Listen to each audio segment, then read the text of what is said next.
Hello and welcome. My name is Bradleymayerharman, and today I have the pleasure of sitting down with Darrin Davidson. Darrin's running for the mayor of the town of Orangeville.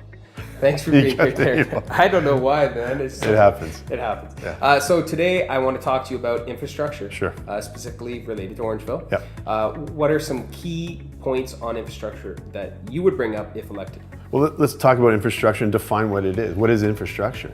I think first of all, the way the town's approached and viewed how we tackle our issues needs to sort of maybe shift. So when we talk about infrastructure, people think about, it's culverts, it's about cement, it's about roads, etc. Infrastructure is really about systems, okay? And moving forward with our campaign, hubs, systems, destinations is a big motif for me. When you talk about infrastructure, of course, everyone wants to know, why is there flooding at the bottom of Broadway and Town Line? Why are these things happening? Well, if you want to address infrastructure, I'll be very clear. Infrastructure is under pressure because of one reason and one reason only. Not because of high taxes, that is an outcome of that, but it's because we do not have the proper economic development going on in this town. If we could afford the infrastructure, any council over the last 20 years would do it. We just can't afford it. So when we try to tackle infrastructure, we could talk about how our concerns are about flooding, water, sewage. Why did they keep improving the water, sewage? Why don't they just get it done and over with?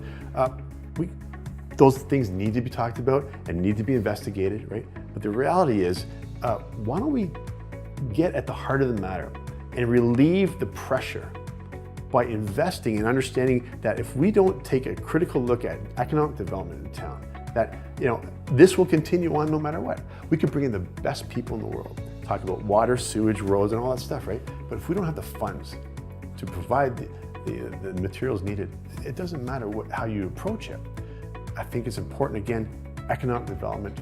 So you're thinking the funds for bringing in more industry, more business will then lead to paying for some of these improvements? Absolutely, absolutely. We have a viable town, a livable town. People want to come, and we're not talking about population growth. I'm talking about people coming to live or to play and to work.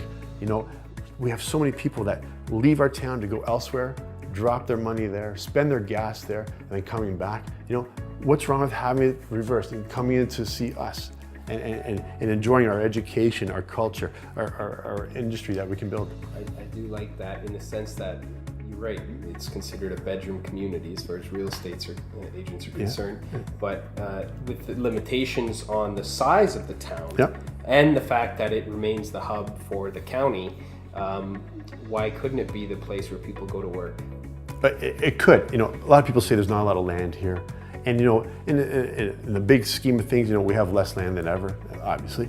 But I've made it clear with our surrounding municipalities, that we're going to be collaborative.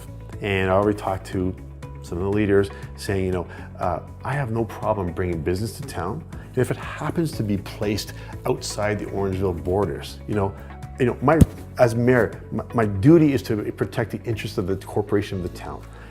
In doing that, I don't mind sharing what we have. As the region benefits, so do us. But at the same time, I'll be clear, the deal will be made so that we will bring in the business. If it has to be outside our borders, I will make sure that we also get the dividend in whatever form that is. That comes back to Orangeville. So no worries about that. We will benefit from bringing business to town. And it doesn't have to be right inside our borders. Fair enough. Yeah. Thanks very much. Okay. Appreciate that. You're welcome. If you'd like to see more on what Darrin has to say, please do take a look at the links below. Thanks for watching.